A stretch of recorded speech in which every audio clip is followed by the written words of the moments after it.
The Galactic Empire's dominance was legendary, its reach spanning hundreds of galaxies, and its power enforced by fleets of starships capable of decimating entire planets. For centuries, their iron-fisted rule ensured order through fear. Planetary systems across their domain paid tribute, their people subjugated under the Empire's oppressive policies. Earth, though relatively insignificant in the grand scheme of the Empire's vast holdings, had managed to maintain a fragile peace, relying on diplomacy, trade agreements, and its strategic location on the fringes of the Empire's sphere of influence. This uneasy truce shattered when General Alexander Cole, one of the U.S. Navy SEAL's most celebrated and decorated officers, was captured on a covert mission in the Orion sector. The general had been tasked with leading a highly classified operation to investigate rumors of a new superweapon the Empire was constructing, one that could tilt the balance of power in their favor for centuries to come. Cole's team had tracked the weapon's development to an uncharted moon orbiting a gas giant in the Orion Nebula. The moon, cloaked in electromagnetic storms and surrounded by Imperial warships, was the perfect location for a clandestine project. Using advanced stealth technology, the SEAL team infiltrated the facility. What they found confirmed Earth's worst fears: a weapon of unimaginable power, codenamed Nemesis. Capable of erasing entire star systems with a single activation, Nemesis was nearly operational. The SEALs relayed their findings to Earth, but were discovered before they could escape. A brutal firefight ensued within the facility's labyrinthine corridors. Cole, ever the leader, ensured most of his team escaped by creating a diversion, buying them precious time to exfiltrate. His bravery came at a cost. He was captured by the Empire's elite Praetorian Guard and transported to the Imperial capital, Erathon Prime. The Empire wasted no time in making an example of him. Charged with espionage and treason against the Empire, Cole was subjected to a show trial. The proceedings were little more than a formality, designed to showcase the Empire's might and instill fear in its enemies. Despite relentless interrogations and public humiliation, Cole refused to betray his team or divulge any information. He stood resolute, a symbol of Earth's defiance. When the verdict was announced, the galaxy watched. The tribunal sentenced Cole to death by hanging, a punishment meant to evoke fear and submission.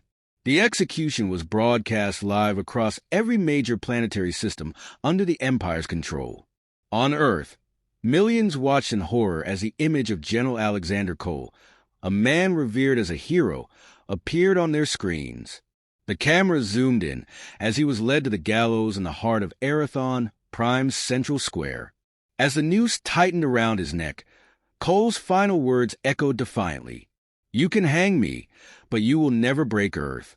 We will rise." The platform fell and Cole's lifeless body swayed in the wind. His death, intended to be a warning, became a rallying cry. In Washington, D.C., the news of Cole's execution sent shockwaves through the halls of power. President Laura Hayes, a former Marine with a reputation for her no-nonsense leadership, addressed the nation from the Oval Office. Her eyes, usually calm and measured, burned with anger. "General Cole was a hero," she began, her voice trembling with emotion. "He gave his life in service to our planet, to freedom, to justice. The Galactic Empire believes they can intimidate us, that they can murder our finest and expect us to bow. They are wrong." She paused, her gaze steady as she looked directly into the camera. "This act of barbarism is not just an attack on one man. It is an attack on all of humanity. The United States of America will not stand idly by. We will not be silenced. Today, we declare total war on the Galactic Empire. Let the stars bear witness. Earth will fight." The declaration was met with overwhelming support. Congress voted unanimously to authorize a full military mobilization. Across the nation, recruitment offices overflowed as citizens volunteered to join the fight. Factories shifted to wartime production, churning out weapons, ships, and supplies at an unprecedented pace. Earth's allies, many of whom had suffered under the Empire's rule, pledged their support. From the aquatic civilizations of the Trident Nebula to the nomadic fleets of the Andromedan Confederacy, species long divided by fear united under a common cause. The Earth Defense Alliance, EDA, was born, a coalition determined to challenge the Empire's tyranny. For the Galactic Empire, Earth's declaration of war was both an insult and a surprise. To them, humanity was a backwater species, technologically inferior and politically insignificant. They dismissed Earth's defiance as foolish bravado, confident that their superior forces would crush the rebellion swiftly. But they underestimated the resolve of humanity. General Cole's execution had ignited a fire that burned brightly across the planet. His sacrifice became a symbol of resistance, a reminder of what was at stake. In the weeks following his death, Earth's military began to adapt, incorporating alien technologies shared by their newfound allies. Advanced starships, energy weapons, and cyber warfare capabilities transformed Earth's armed forces into a formidable force. The USS Liberty, Earth's first interstellar warship, became the spearhead of this transformation. Designed for both combat and reconnaissance, it was equipped with cutting-edge railguns, plasma shields, and a prototype warp drive. Commanded by Captain Rachel Torres, a tactical genius with a reputation for daring maneuvers, the Liberty embodied humanity's determination to fight back. Meanwhile, Earth's intelligence agencies worked tirelessly to disrupt the Empire's operations. Cyber Command deployed sophisticated AI-driven malware to infiltrate the Empire's communication networks, sowing confusion and chaos among their ranks. Hackers targeted supply lines, weapon systems, and strategic installations, leveling the playing field. As Earth prepared for the inevitable confrontation, resistance movements within the Empire's territories began to rise. Inspired by Cole's bravery, oppressed species took up arms against their overlords. Acts of sabotage, guerrilla warfare, and mass uprisings spread like wildfire, forcing the Empire to divert resources to quell internal unrest. The spark had been lit. The galaxy braced for the coming storm, a clash between a seemingly invincible empire and a planet that refused to be conquered. The stars, once silent witnesses to the Empire's dominance, now bore witness to humanity's defiance. And so began the war that would reshape the fate of galaxies. The execution of General Alexander Cole acted as a spark to ignite the powder keg of Earth's resolve. Across the United States, anger turned into action. Cities buzzed with patriotic fervor as recruitment centers overflowed with volunteers. Young men and women, inspired by Cole's final words, lined up to enlist. Factories were repurposed overnight to produce weapons, ammunition, and starship components. The nation shifted into wartime mode, uniting in a way not seen since World War II. President Laura Hayes stood at the forefront of this movement. In the days following her declaration of war against the Galactic Empire, her leadership galvanized not only the United States but also the global community. The United Nations convened an emergency session with leaders from every corner of the planet pledging their support for Earth's fight against the Empire. The outcome was historic: the creation of the Earth Defense Alliance, EDA. For the first time in human history, the nations of Earth set aside their differences to unite under a single banner. The EDA combined the military might of Earth's superpowers, the industrial capabilities of its economies, and the scientific expertise of its brightest minds. Humanity's survival was at stake, and failure was not an option. The United States, as the most prepared and technologically advanced nation, assumed a leadership role within the EDA. The Pentagon became the nerve center of Earth's military strategy, coordinating operations and allocating resources. The best and brightest from around the globe were recruited into specialized teams, tasked with developing weapons and tactics to counter the Empire's overwhelming technological superiority. Among these innovations was the USS Liberty, the crown jewel of Earth's burgeoning space fleet. Built in record time, the Liberty was a marvel of engineering.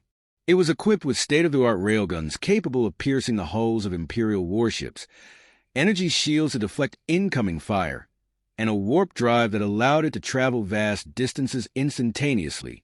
The ship's command crew represented the best Earth had to offer, with Captain Rachel Torres, a decorated naval officer with a reputation for unorthodox tactics, at the helm. But Earth's war effort was not limited to its own ingenuity. Alien allies, many of whom had suffered under the Empire's rule, flocked to Earth's side.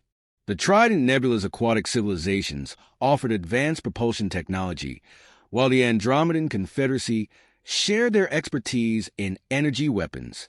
Refugees from the Empire's territories brought valuable intelligence and resources, further bolstering the EDA's capabilities. Despite these advancements, the challenges were monumental. The Galactic Empire was a military juggernaut, its fleets numbering in the thousands. Their star destroyers, each the size of a small city, were armed with enough firepower to level continents. Their troops were genetically enhanced and trained from birth to be perfect soldiers, and their propaganda machine ensured unwavering loyalty among the billions who lived under their rule. The Empire's first response to Earth's defiance was swift and brutal. A fleet of Imperial warships entered the solar system, led by the dreadnought Eternal Dominion. The ships established a blockade around Earth, cutting off trade and communications with the wider galaxy. Imperial officials issued an ultimatum: surrender unconditionally or face annihilation. President Hayes's reply was uncompromising. Earth will never kneel, she declared in a televised address. Her words became a rallying cry, spreading hope to Earth's allies and defiance to the Empire's oppressed subjects. The first battle of the war took place in the asteroid belt between Mars and Jupiter. The USS Liberty, leading a small fleet of Earth and Allied vessels, launched a daring ambush against an Imperial convoy transporting supplies to the blockade. Captain Torres used the asteroid field to her advantage, employing hit-and-run tactics that confounded the larger and slower Imperial ships. The Liberty's railguns proved devastatingly effective, tearing through the Empire's defenses. The battle was a resounding success. The convoy was destroyed, and the Liberty emerged relatively unscathed. The victory was symbolic as much as it was strategic, proving that Earth could stand toe-to-toe with the Empire. Back on Earth, the victory galvanized the population. Factories worked around the clock, churning out starships, weapons, and drones. Scientists developed new technologies, including cloaking devices and EMP weapons designed to neutralize the Empire's electronic systems. Engineers improved Earth's orbital defenses, constructing massive railgun platforms and missile silos capable of targeting enemy ships in space. Meanwhile, Earth's intelligence agencies launched covert operations to disrupt the Empire from within. Cyber Command deployed advanced AI programs to infiltrate the Empire's networks, sowing chaos by scrambling communications, disabling weapon systems, and spreading misinformation. Spies and saboteurs worked in the shadows, gathering intelligence and sabotaging key Imperial facilities. The resistance movements within the Empire's territories also began to grow. Inspired by General Cole's sacrifice, oppressed species rose up against their Imperial overlords. Acts of sabotage, guerrilla warfare, and mass protests spread across the Empire like wildfire. The Empire, accustomed to unchallenged dominance, suddenly found itself stretched thin, fighting on multiple fronts. One of the most significant defections came from within the Empire's own ranks. Lieutenant Varen Maller, a high-ranking officer in the Imperial Navy, defected to the Earth Defense Alliance after witnessing the execution of General Cole. Disillusioned by the Empire's brutality, Maller brought with him invaluable intelligence about the Nemesis superweapon and the Empire's military operations. Maller's information revealed the true extent of the threat. The Nemesis, nearing completion, was capable of wiping out entire star systems with a single shot. Its construction was being overseen by Grand Admiral Drennan Voss, one of the Empire's most ruthless and brilliant strategists. The weapon was hidden deep within the Empire's core territories, protected by an armada of star destroyers and an array of planetary defenses. The revelation sent shockwaves through the EDA's leadership. President Hayes convened an emergency war council to discuss the implications. The conclusion was unanimous. The Nemesis had to be destroyed before it became operational. Plans for Operation Eclipse began to take shape. The operation would require a coordinated assault on the Nemesis facility, combining a fleet engagement in orbit with a ground assault to disable the weapon's core. The risks were astronomical, but the stakes were even higher. Failure would mean Earth's annihilation. As preparations for Operation Eclipse got underway, the war escalated. The Empire, realizing that Earth was a far greater threat than they had anticipated, committed more resources to the conflict. Battles erupted across the galaxy as Earth and its allies launched raids on Imperial supply lines and liberated occupied planets. The Galactic Empire, once an unassailable monolith, began to show cracks. Earth's defiance was a beacon of hope to those who had lived under the Empire's tyranny for generations. For the first time in centuries, the Empire faced the prospect of defeat. But the war was far from over. The Empire's retaliation would be swift and devastating, and as the galaxy descended into chaos, Earth braced itself for the challenges ahead. The boiling point had been reached.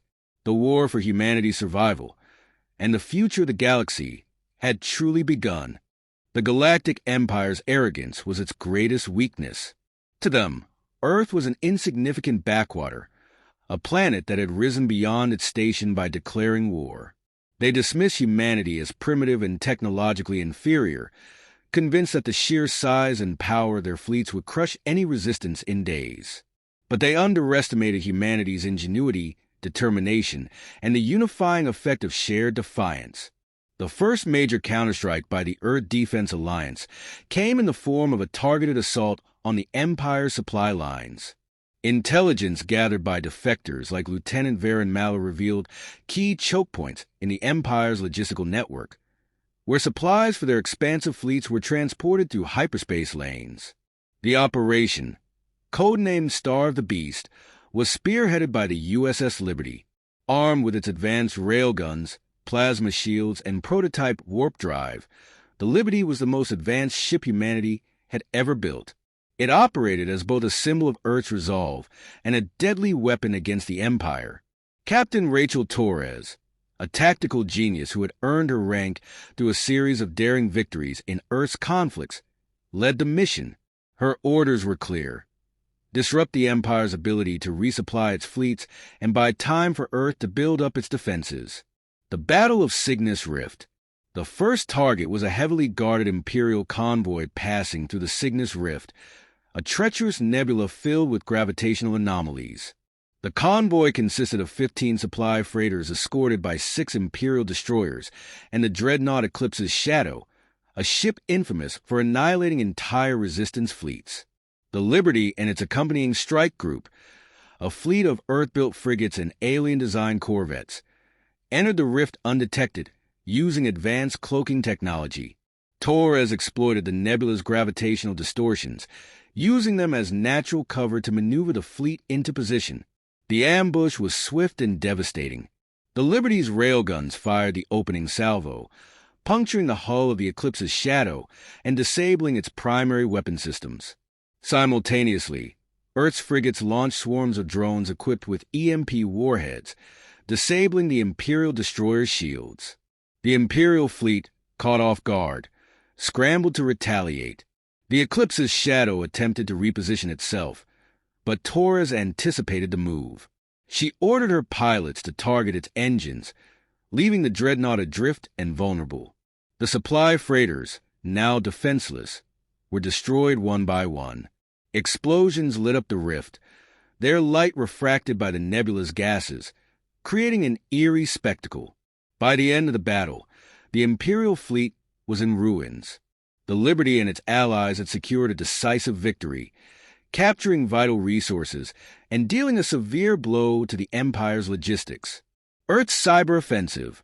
While the Liberty waged war in the physical realm, Earth's cyber warriors were conducting a parallel offensive in the digital domain. The U.S. Cyber Command, working alongside alien experts in quantum computing, launched an unprecedented hacking campaign against the Empire. Using AI-driven algorithms, Earth's hackers infiltrated the Empire's vast communication networks. They sowed chaos by disrupting military commands, rerouting supply orders, and spreading disinformation. Imperial commanders received conflicting orders, and ships were sent to non-existent battles, wasting precious resources. One of the most significant achievements came when Cyber Command disabled the shield generators of an Imperial fortress orbiting the planet Corva 9. The resistance on Corva 9, emboldened by the sudden vulnerability, launched an uprising and captured the fortress, turning it into a base for the Earth Defense Alliance. These cyberattacks had a profound psychological impact on the Empire. For centuries, their systems had been considered impenetrable, a testament to their technological superiority.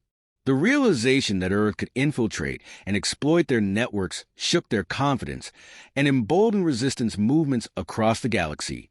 The growing resistance. The execution of General Alexander Cole had sent shockwaves throughout the Empire, inspiring oppressed species to rise up against their imperial overlords. On planets like Erathon Prime, resistance cells sabotaged Imperial facilities, assassinated high-ranking officials, and staged daring prison breaks. One of the most notable uprisings occurred on the mining world of Viridian 7. For decades, the planet's inhabitants had been forced to work in brutal conditions, extracting rare minerals for the Empire's war machines. Inspired by Earth's defiance, the miners revolted, seizing control of the mines and destroying Imperial transports. The rebellion on Viridian 7 spread rapidly, with neighboring planets joining the fight. The Empire's response was brutal. They sent fleets to bombard the planet into submission, but the resistance, armed with stolen weapons and guerrilla tactics, held their ground, forcing the Empire into a prolonged conflict. The Empire strikes back. The Empire, though shaken, was far from defeated. Grand Admiral Drennan Voss, a brilliant and ruthless strategist, was placed in charge of the campaign against Earth. Known for his cold precision and willingness to use any means necessary, Voss vowed to crush the rebellion and make Earth an example for the galaxy. Voss's first act was to escalate the blockade of Earth. Reinforcements arrived in the form of an armada led by the super dreadnought Starfire Ascendant. The blockade grew tighter, cutting off Earth from its allies and threatening to starve its population. Simultaneously, Voss launched a propaganda campaign to paint Earth as a rogue planet threatening galactic peace. Imperial broadcasts showed doctored footage of Earth forces committing atrocities, attempting to sway public opinion against the rebellion. Earth's response. Despite these challenges, Earth refused to back down. President Laura Hayes rallied the planet with a stirring address, broadcast across the globe and to allied territories. They think they can isolate us. They think they can break our will. But they don't understand what it means to be human. We are resilient. We are united. And we will never stop fighting for our freedom. Earth's military adapted quickly to the blockade. Smugglers and blockade runners, using cloaked ships and secret hyperspace routes, brought in essential supplies and weapons.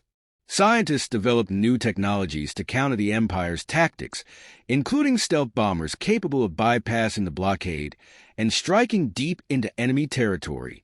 The resistance across the galaxy also intensified. On Erathon Prime, Lieutenant Varen Maller coordinated a daring operation to assassinate an Imperial governor. The mission succeeded, and Maller's team captured critical intelligence about the Nemesis superweapons vulnerabilities. The first turning point. The war reached a turning point during the Second Battle of Titan, a moon of Saturn that served as a key staging ground for Earth's space fleet. The Empire launched a massive assault, deploying thousands of fighters and dozens of destroyers. The Liberty led Earth's defense, using the moon's dense atmosphere and ice fields to its advantage. Captain Torres orchestrated a brilliant counterattack, luring the Imperial forces into a trap. Hidden railgun platforms on Titan's surface fired devastating salvos, crippling the Empire's fleet. The battle was a decisive victory for Earth, boosting morale and proving that humanity could stand against the Empire's might. With each victory, Earth and its allies grew stronger. The first strikes had been successful, but the war was far from over. The Galactic Empire, though battered, was preparing for a counteroffensive that would test humanity's resolve like never before. The galaxy stood on the brink, and the fate of countless worlds hung in the balance. As the war raged across the galaxy, the Earth Defense Alliance, EDA, prepared for its boldest and most dangerous mission yet, Operation Eclipse. The objective was clear: neutralize the Nemesis superweapon before it became operational. The weapon, capable of erasing entire star systems, posed an existential threat to Earth and its allies. If the Empire deployed it, the war would be over in an instant. Planning for Operation Eclipse required weeks of preparation and unprecedented coordination. The mission was divided into two phases: a massive space battle to draw Imperial forces away from the Nemesis facility, and a covert ground assault to destroy the weapon's core. The Grand Fleet mobilizes. Earth's allies rallied to the cause. Fleets from the Andromedan Confederacy, the Trident Nebula, and other resistance factions assembled in the Sol system. It was the largest gathering of ships ever seen, an armada of thousands, each representing a species united by the desire to topple the Galactic Empire. The USS Liberty was designated the flagship of the operation, with Captain Rachel Torres overseeing the entire fleet. Her tactical brilliance had earned the trust of Earth's allies, and her leadership was crucial to the success of the mission. President Laura Hayes addressed the fleet in a historic transmission before their departure. Her voice, steady and resolute, carried the weight of humanity's hopes. "This is not just a fight for Earth," she declared. "This is a fight for every being who dreams of freedom.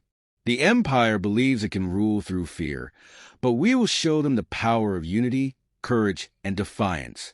Let the galaxy remember this day, not as the day we fought the Empire, but as the day we changed the stars." The fleet departed under the cover of deep space stealth systems, leaving Earth vulnerable but confident that victory was the only path forward. The assault on Erathon Prime.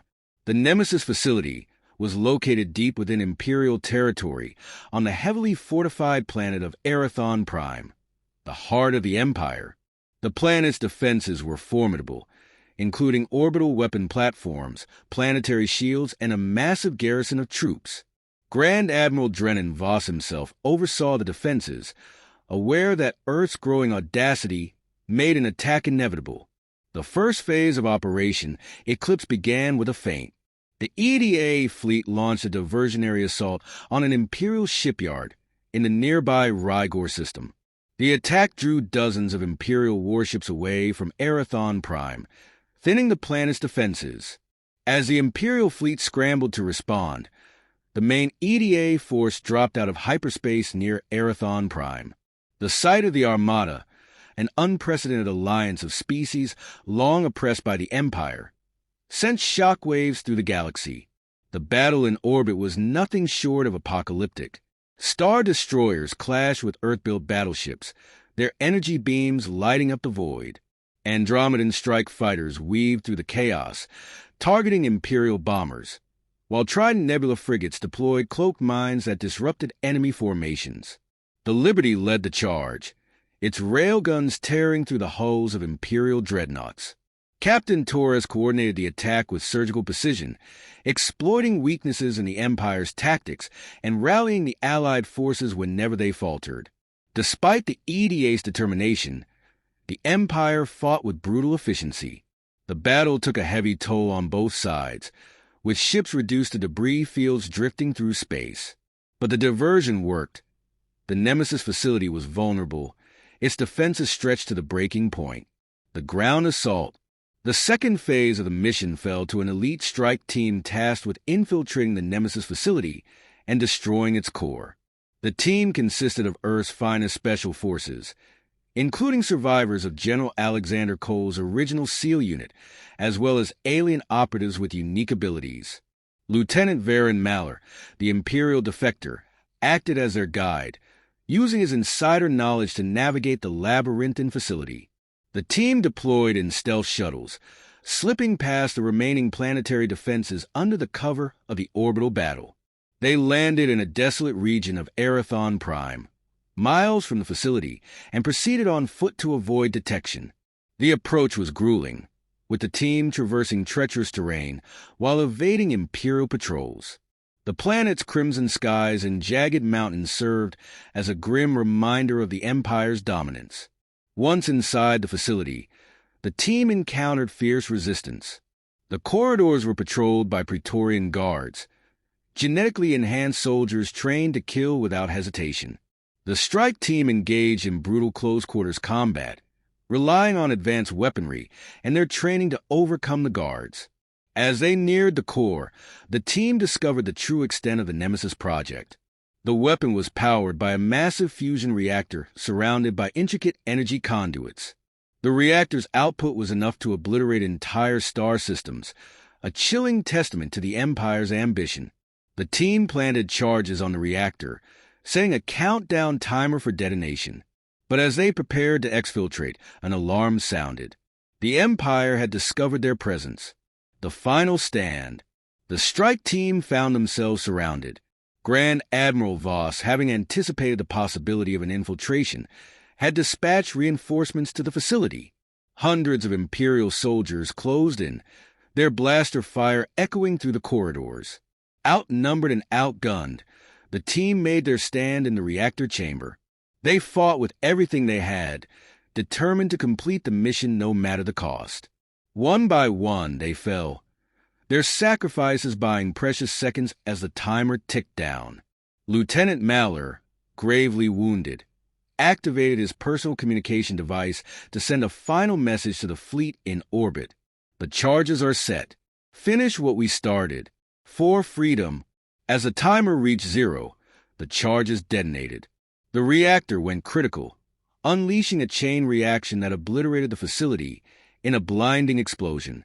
The Nemesis superweapon was destroyed, along with everyone inside the facility. Victory and sacrifice. The destruction of the Nemesis sent shockwaves through the galaxy. The Empire's ultimate weapon, the cornerstone of their plans for total domination, was gone.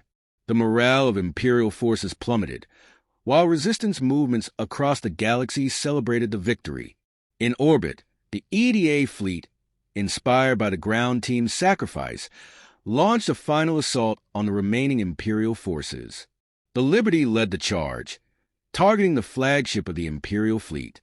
The battle was fierce, but the Allies emerged victorious, forcing the Empire to retreat. The aftermath, the victory at Erathon Prime, marked a turning point in the war. The destruction of the Nemesis shattered the Empire's aura of invincibility and proved that Earth and its allies could stand against even their most formidable weapons. Back on Earth, the news was met with a mixture of triumph and grief. The sacrifices of the strike team, including Lieutenant Maller, were honored in a global day of remembrance. Statues of General Alexander Cole and the fallen heroes of Operation Eclipse were erected in cities around the world, serving as a reminder of the cost of freedom. The Galactic Empire, though wounded, was far from defeated. Grand Admiral Voss, vowing revenge, began regrouping his forces for a counteroffensive. But for the first time in centuries, the Empire faced an enemy that would not bow, a coalition united by a shared dream of liberty. The war was far from over, but the tide had turned. Humanity and its allies had proven that even the most oppressive regimes could be challenged, and that hope, courage, and sacrifice could light the way to a brighter future.